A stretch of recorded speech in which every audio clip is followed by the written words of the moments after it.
when I turned 42, things just didn't work anymore the way that it used to. I was doing the same things, eating the same things, and my body just went south, and nobody could tell me what in the heck was going on. I have been healthy my entire flipping life. I don't, what is going on here? Why is this happening with me? And I came to find out that I was estrogen dominant, which is something that I see very commonly happening with women as soon as they enter perimenopause. As estrogen, it starts to tell fat where to go instead of going to our boobs and our legs or our butts, and go to send the fat to our midsection, or like that, the middle belly that we talk about, right? Welcome to the Hope Natural Health Podcast. I'm Dr. Erin Ellis, your host. On this show, we discuss all things health, hormones, and happiness with a little side of this thing called life.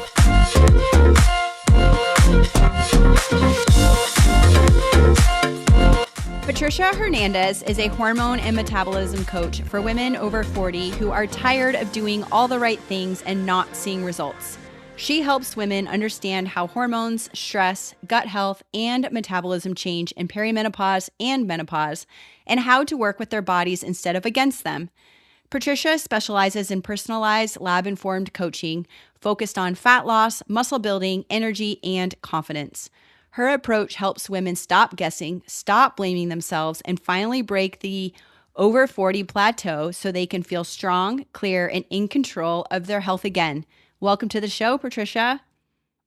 Hi, thank you so much for having me. This is exciting. So Yeah, well, I'm exciting. excited to dive into this. We were just talking before we hit record about how we're very similar in what we do, but it's always nice to have someone else's perspective, even though we think it might be the same perspective. But hey, people can hear things more than once in different ways. So I I'm love it. excited to dive in. But before we talk about our topic, really tell me a little bit more about your background and how you got into doing what you're doing. Wow. Okay. So, well, I'm originally from Brazil, and I have been in America for, gosh, half of my life, 25 years, you know. And I've been always into fitness. I did a bikini competition back in the days. I always loved, health and fitness. I was eating organic food when people didn't even know that what they were eating were not organic, you know. Yeah. I've been always really into nutrition and training and that kind of stuff. But when I turned 42, things just didn't work anymore the way that it used to. I was doing the same things, eating the same things, and my body just went south, and nobody could tell me what in the heck was going on. So it was a big, it was a very hard season because, you feel like, something's wrong with you. And I felt betrayed. I was just like, man, I have been healthy my entire flipping life. I don't, what is going on here? Why is this happening with me? And I came to find out that I was estrogen dominant, which is something that I see very commonly happening with women as soon as they enter perimenopause. And I just started developing polyps and, endometriosis, things that I never had in my entire life. Gut issues, my microbiome just completely flipped. And all of a sudden I had H. pylori, and would go to the doctors, and they were like, antibiotics, and I don't know what to tell you. And I ended up having to do a very painful surgery to remove the polyps and the endometriosis, and things just wasn't the same. I was bloated all the time. I was losing my progress, even though I knew how to work with my body composition. And I was just like, okay, this is not working. Nobody's helping me here. Nobody was talking about perimenopause back then. I'm 51 now. That was when I was 42, so 9 years ago. Nobody was talking about this. So I went on my own journey. That's when I looked into, working with Vince Pitstick, who is the owner of MMU, Metabolic Mentor University. And he was, the trailblazer, if you will, for, functional nutrition, and herbs and hormone balance, that kind of stuff. And I was able to completely transform, my body again with all the protocols that I learned with them. And that's where, I launched this whole thing, and I went on the deep end, got a lot of a lot of pushback from a lot of doctors on my page, like stay in your lane, you don't know what you're doing. I'm like, well, I know I'm doing for me and I'm helping a lot of women now, and sure you are not. So Yeah. nothing I can do here with you. But and I just learned that, most doctors have no, literature about hormones or Mhm. whatsoever in med school. And they are so busy, they don't have time to really dive Mhm. deep into to really help us. So I had even OBGYNs at clients, to be honest, and they were like, oh my gosh, I'm learning more with you than I ever learned in school because I was in the trenches with them. Yeah. There's just so much there, but I was able to, start diving into HRT, also obviously the bioidentical, and I started posting about that as well. And everybody was just like, no, don't do that. You don't know what you're talking about. It's cancer, it's this. And I'm like, okay, talk to the hand. I'm going to keep going with this. Yeah. So a lot of pushback. I started talking, about this when nobody was. And now I'm just so, just so exciting to see how many people are talking. But now I feel like Mhm. we are on the spectrum of this where there's so much information. Women that are coming to me, they are very confused, right? They don't know what to think. There's so much information out there. The other thing that I've noticed, it was just crazy, is that nobody wanted anything to do with HRT. And then everybody started to get in the bandwagon with HRT. Doctors now prescribe it from left and right. And then I start to get this wave of women now that are on HRT and are feeling worse.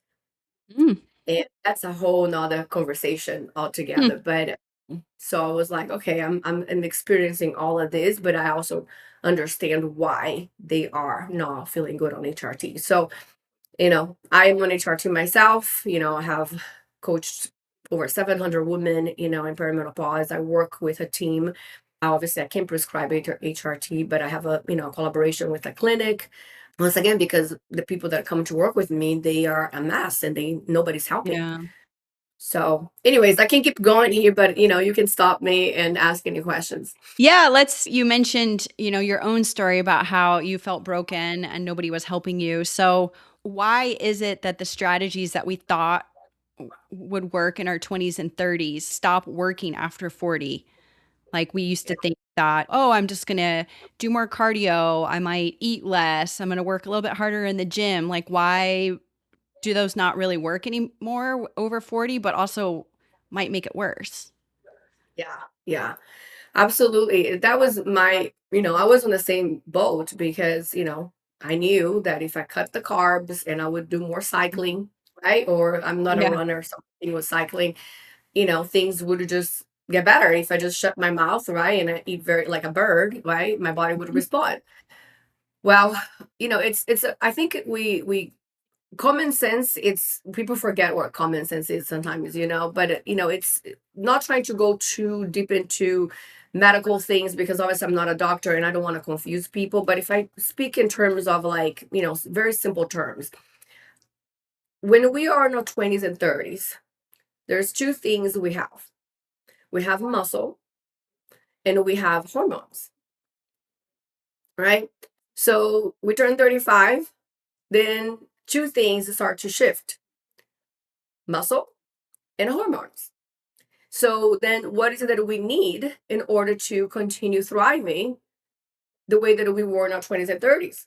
Muscle and hormones, right? It's a very simple, math, if you will. Now we got to understand what is the science behind muscle and hormones, okay? And in order for me to put on muscle, there is certain amount of foods that I need to eat. There is certain amount of recovery that I have to have. There are so many things that it comes into play. But when we have hormone imbalances, right, which happens, we always have hormone imbalance, but we're talking about really a decline, after we turn 40, especially. Now, the body just doesn't respond. The signals are not the same there. So, an example, estrogen, right? As estrogen, it starts to tell fat where to go instead of going to our boobs and our legs or our butts. It go to send the fat to our midsection, or like that the middle belly that we talk about, right? So the signals now are off. Progesterone drops, we can recover, we can sleep. We talk with so many women that have a really hard time to sleep through the night, right? Now with all of that, we are not as resilient to stress as we used to be. Now cortisol goes through the roof. Now you are insulin resistant and glucose spikes, and now everything you eat just stays there and it doesn't burn as fat. Now you have a hard time to recover. You can't put a muscle. And when women try to push and say, okay, I need to do more because that's what it used to work, right? I have to cut all carbs and all my 1200 calories, which is normally what people go into, and push more. Well, when I am under eating and training more, I'm going to lose more muscle, right? So now you can recover because you don't have the hormones that you support. And so you're in this loophole, right? Making things worse. And then we have women dealing with adrenal fatigue, right? And then we have problems with you waking up in the middle of the night. We know that, cortisol is spiking there. So there's so many things that are happening. So what I describe is like a hormone chaos that is taking place. And pushing more because that's what we default, right? We only know that. We didn't get the memo, really, right? That after 40, it's the opposite, right? I'm Mhm. gonna have to eat more. I'm gonna have to eat properly. I need to balance my nutrition. I need to make sure that I'm having enough protein, enough fiber, enough, glucose, enough good carbs there. I can't just cut everything and think I'm gonna survive, right? So food food is medicine. That's just, we say that so, loosely, and I think we get desensitized to those kind of things, but it really is, right? And there is a certain amount of food and nutrients and minerals that I needed to put into my body every single day. And every time you're cutting calories, you know, to the bone, you were minimizing the amount of nutrients and nutrition and minerals and all those things that your body needs, especially for your liver, where hormones are metabolized. I mean, we can go on and on and on here, but that's kind of like my 2 cents on why it backfire when we are dealing with that hormone imbalance and muscle loss and the lack of resilience to deal with stress, right? What used to not stress me as much, now it just turns into a monster. So Mhm. all those play a big part into that. So we got to go back into we got to step it back, right, and figure out, okay, why am I like this? What is it that I need to do? And for me, I always say this: everything starts with your nutrition, Mhm. because without that, you are going to just stay on the very, how can I say, depleted stage, and your body just can recover. Yeah. So when it comes nutrition is huge, and medical doctors aren't even really taught many hours in medical school about nutrition, and I think that's why we're in the epidemic we are with obesity Yeah, and all of that we are. Naturopathically, we get a million hours of nutrition. So we're very passionate about nutrition yeah. and coaching. So what would you say would be like the biggest shift that a woman needs to make in her diet in like her 40s and her perimenopause, menopause years that she might not be aware of, which will help burn some of that fat, which is probably the number one symptom they come to see me for, is like all of a sudden I have this belly that I never had before. Yeah. I have a what I call in my program a magic plate formula. And Love that. yeah, in the end of the day, people, once again, they are so desensitized to the simple things, Right? right? But the things that actually work. Yeah. And magic plate, formula is really a very balanced meal.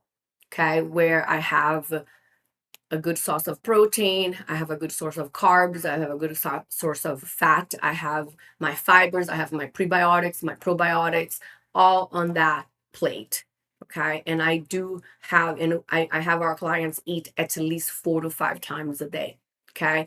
So there's something else, when it comes to, protein synthesis, right? We needed to be eating at least a good 30 amounts of protein, roughly between 25 to 30 grams of protein in each meal.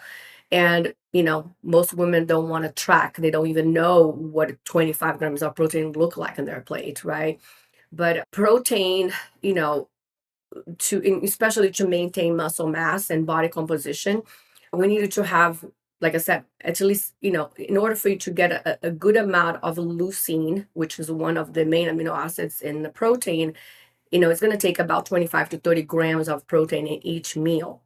So if you can, have that part taken care of, you are going to see at least your muscle mass, you maintaining your muscle mass. Then obviously we do need to have enough carbs, enough glucose, and the fiber, right? 30 grams of fiber, it's, also very, very important. And where you're going to get, I'm not talking about getting fiber from supplements. I'm talking about getting fiber from your vegetables, from your sweet potatoes, from your brown rice, right? From your quinoa. So those things for me is foundational. It's nutrition 101. This is literally just the basics. It's not even like, oh my gosh, it is so advanced. No, girl, this is literally the foundation for nutrition 101. Like, normally when a woman comes to work with me, I ask her to send me 2 days of photos of what she's eating. And, normally they tell me on the call, I'm eating clean. I'm eating super clean. I, I don't, how can I say, I'm not eating sugar. I cut off alcohol, which is great, right? I'm eating more protein. I'm trying to eat more protein, right? I'm eating super clean. I'm like, my nutrition is good. I'm like, okay, awesome. I love that. Let me see your photos, right? And when I see the photos, it's like 2 eggs for breakfast, with a cup of coffee because obviously I'm working my protein, right? Then for lunch, it would be like, a salad with, tons of fat. I'm talking about avocado and feta cheese and, and bacon and, I mean, almonds and, yeah, I eat a salad because salad is healthy, right? And I have no carbs. So that's the idea behind, and a little piece of protein on that salad, but it's full of fat, right? They don't have that. So they don't have really understanding of the nutrition, and I don't blame them because if doctors have me Yeah. taught, how much less We we, don't right? know. We don't know. Then maybe for the afternoon they have a bar, which wreak havoc your microbiome. Like those things are just not what I recommend at all. And then for dinner, they finally have a little bit of, I'm like, oh, I finally see a piece of potato on this dinner. Maybe finally I see a little bit of rice on this thing. And then so that's kind of like the majority of how they eat. And then, of course, it's a very little calorie amount. And then maybe on the weekends, they are going out with the kids. They have the birthday parties, they have the events. And then now they have the pizza, the burger, the French fries, and the whole overeating on the weekends because of course I'm a person, I have to enjoy my life, and then they blow up again, and then comes Monday they go back into eating like a bird and cutting off all carbs again. So and then I'm eating clean. So that right there is a picture that I see over and over and over and over and over and over again. So my main thing is that is already part 50% of how you are feeling. It's being caused by that lack of balance, lack of amount of fiber, the right amount of fiber, lack of the right amount of protein, the right amount of carbs, the good fats. Right there alone, if you can work on that, I kid you not, in about a week in the program, the clients already start losing the weight, losing inflammation, okay, just by starting to eat like that. Balance the blood sugar, energy start going through the roof. Things just start changing just by work on the foundation. Yeah. It sounds so easy. Hmm. It is. But you don't know. I tell my patients that all the time, and I do diet recalls a lot. I hear the same thing, and I'm like, and usually it's only one egg. So yours are two, but I only get usually maybe like one egg. And I'm like, do you know one egg has 6 grams of protein? And they look at me and they're like, oh. I'm like, you need probably like upwards of 30, 40 grams of protein at this meal. And then their eyes get big. They're like, oh my gosh, I can't eat that much food. So yeah, it's just being aware, I think, is the first step of really anything. It's like, all right, what am I starting with? What a lot of women don't want to track. They don't know how to track. They don't want to track. They don't want to see. It's another job for them. I get it. I've been there. I've tracked. I hate it. But once you start understanding like how many grams are in certain foods, it makes it a lot easier if you just look at your plate and you're like, all right, I definitely have 30 grams of protein here. But Yeah. you have to start somewhere. And I think becoming aware of where you're at is the first step Yeah. too. Yeah, tracking, it's for me, it's just like I'm a macros coach too, right? And every time I talk to a woman, most of the time they come to me with the same thing. I hate tracking, Yeah. this is a second job, this is blah blah blah. And I'm like, okay, when you have a financial mass, okay, what is the first thing you go sit down with a financial advisor? What is the first thing they have you do? Right? They go into your, like, okay, go into your account. You're going to go through every single thing and you're going to put Mhm. it, track where, the money is going Mhm. so you can see where the holes are. Right. And that's how you fix, your finances, or at least you start off, right? If Mhm. everything's a mess. So if I want, when people say, "Oh, but I wanted to eat like," sorry, I try to personalize, like I wanted to eat like, mindful. Like what does that even mean if you don't have a baseline? Mm. Mindful means I know, like you said, I look at my plate and I see that okay, this amount of chicken here gives me about 25 to 30 grams of protein. Okay, right? What a cup of rice is gonna give me, okay? What about the veggies? Like, okay, do I get my fiber here? So how are you gonna be able to know those things if you don't first track? Right. So you may not need to track for the rest of your life. I'm not saying that I do, but because now I know, Yeah. right? I Yeah. know that a tablespoon of olive oil has 15 grams of fat, right? You see what I'm saying? So I think that you have to have, like you said, that awareness. But where are Yeah. you gonna get awareness if you're not Right. tracking? For sure. Right? And the other thing that I like to say, and I'll leave you on this note with the macros, because once again, I'm very passionate about it. Because there's a science behind it works. I believe that what you track, you pay attention, Mhm. and attention, expands and grow and give you results. When it comes to health and fitness and all of that, everything, some people love working out. Some people love, some people hate working out, right? But that doesn't Mhm. mean that you don't go, right? Some Right. people, you know, don't like to track, but that doesn't mean it doesn't work. Like, and I say this to my clients all the time, was like, hey, if there was anything more efficient, okay, than tracking macros for body composition, I would have been coaching you that. Yeah. Like, I've been around hundreds of coaches and bodybuilders. And of course, I want to be a bodybuilder, but trust me, there is a science behind muscle building. Okay. And after 40, we have to be very, how can I say, conscious. We're gonna have very intentional about building muscle.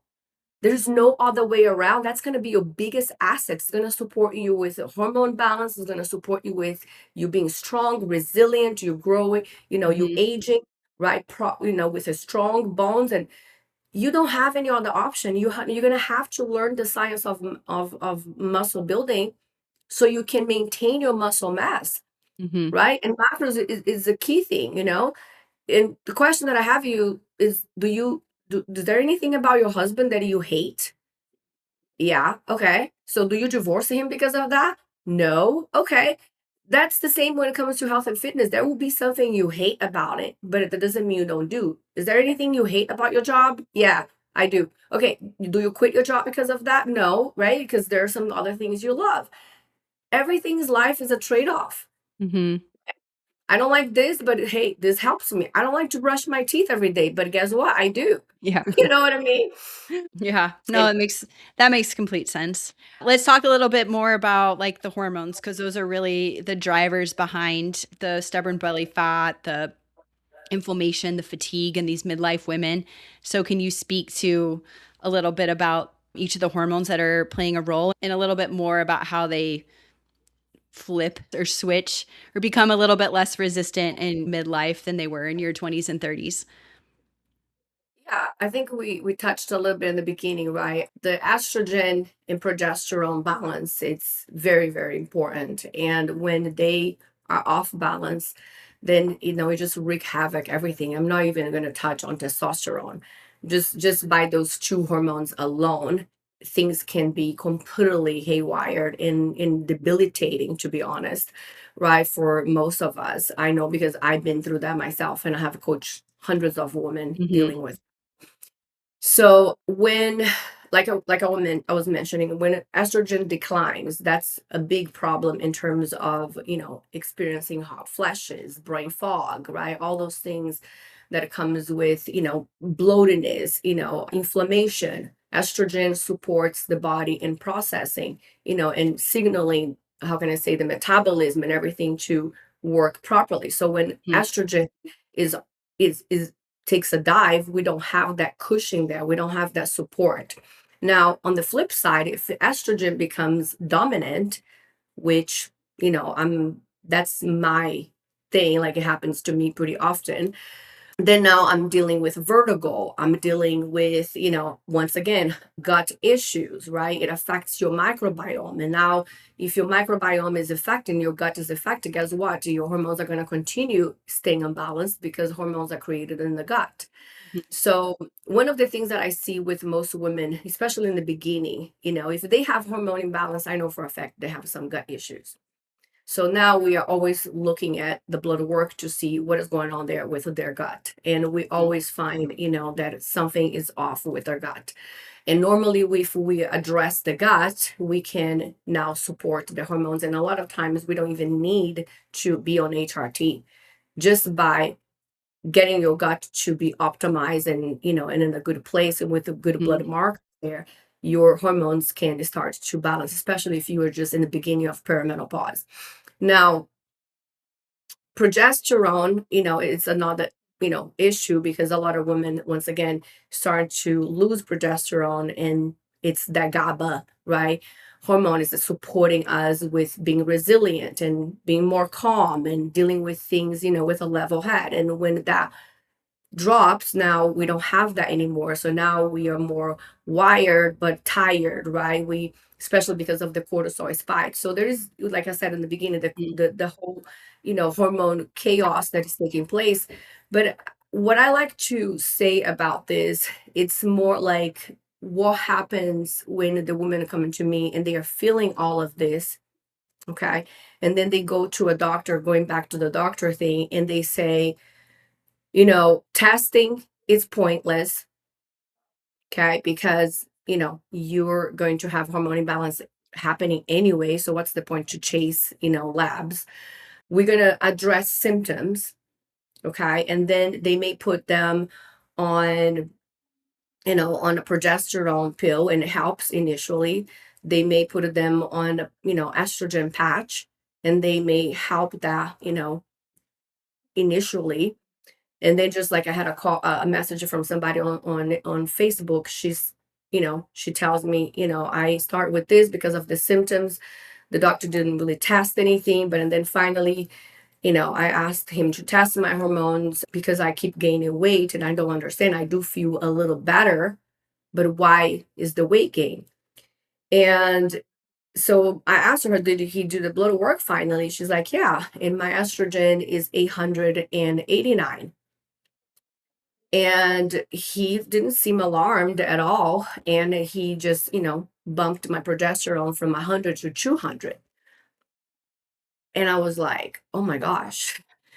I was like, okay, like I'm trying to like understand the logic behind. I'm not a doctor, but I mean, you don't need to be a doctor, to understand this. You just need to understand the rate, the estrogen range in each phase, right? And 880, it's over any phase that you are in your, in your cycle. I mean, 880 is through the roof. Even if you were, ovulating, most would be like 500, 600. Like, I don't need to be a doctor to know that. You can literally Google that and learn this thing, which I recommend every woman to know what your ranges are in terms of your hormones in each phase. When people say, well, hormones, go up and down anyway, so don't, what is the point to, to do the blood work? Yeah, but it's actually very predictable because we only have four phases, girls. We have four phases, and in each phase, there is a range you gotta be on. That phase lasts 30 days. So, guess what? If you know when you went to do your blood work, you're gonna know what phase you are and you're gonna know what range you're supposed to be at. Yep. It's predictable, it's not unpredictable. Okay. So, okay, so we know that if you are estrogen dominant, you are going to gain weight, you're going to have gut problems, okay, and a lot of other things that comes with it. you won't be able to lose weight. I don't know. I'm yet to meet a woman that is estrogen dominant that can lose weight. You won't be able to lose weight when you're estrogen dominant. Now, progesterone also at a high dose will make you gain weight. Okay. 200 is a pretty high dose. Okay. So why jump from 100 to 200? That can be, insurance policies, whatever. But my point is, you are not just going to gain weight, you're probably going to blow up. Okay. This is scary. Now, the other question that I had about this is like, okay, if you're, and that's when nutrition comes back here, okay, is that if you are at 880, most likely you are recirculating the estrogen inside of your body. Most likely your liver is sluggish and it's not detoxifying the estrogen. That's risky, very risky, right? Because if you keep recirculating the estrogen in your body, it's not coming out. What pathway is coming out? So I'm not going very technical here, but we have three pathways, right? When estrogen hits our liver, it breaks down in three different pathways, and one of them has to be released from the body. And if you're not, now we become, estrogen cancer risky, right? So, see what I'm saying? So that is the part for me that it's very, if you talk about, oh, Patricia, what do you say about all of this happening? This is what I have to say. We have to test. We have to test. We got to, my clients, we included on the program a blood work every 6 months. I test mine every 90 days. I'm 51. I still get my period every month. I am on progesterone. I don't take estrogen because I'm normally, estrogen dominant. But I work primarily on my gut, on my liver detoxification, because once again, girls, it's going to go back to that, right? Your hormones are going to be metabolized in your liver. Okay. So if your gut and your liver are in a good place, guess what? Your hormones are going to start, going through, filtering properly, metabolizing properly. And if you start HRT for whatever reason, you are going to be one of those that are going to have the benefits of it. And you may not need high doses, okay? But if you keep adding and adding and adding, less is more. And there is the right time to add those things. And going back to nutrition, is going to start with nutrition. Nobody wants to hear that. So I hope that questions there. Oh yeah, for sure. For sure. No, this has been a wonderful conversation. We could probably jam on this for a lot longer, but we'll wrap it up because we have other things to do. And I like to have my episodes, short and concise and exciting. So we'll end with one question I ask all my guests. What is your best or favorite health tip that you can share with the audience? I already did. Magic plate. The magic. I love it. The plate, eating go back, listen to the beginning, right? When I talked about them. That's the magic in this whole thing. I'm telling you right now. If you follow that, message me on Instagram and tell me what did for you. Awesome. Patricia has a free 7-day hormone metabolic reset experience. Think of it as like her open house inside of her program. We'll make sure we have that linked in the show notes for you. And she's on Instagram at Coach Patricia Official. So we'll also make sure that is linked. Go ahead and give her a follow. But it's been wonderful having this conversation with you. And I hope everyone learns something. Yeah, me too. I appreciate your time. Thank you. Awesome. Thank you, everyone. And we'll see you again next week.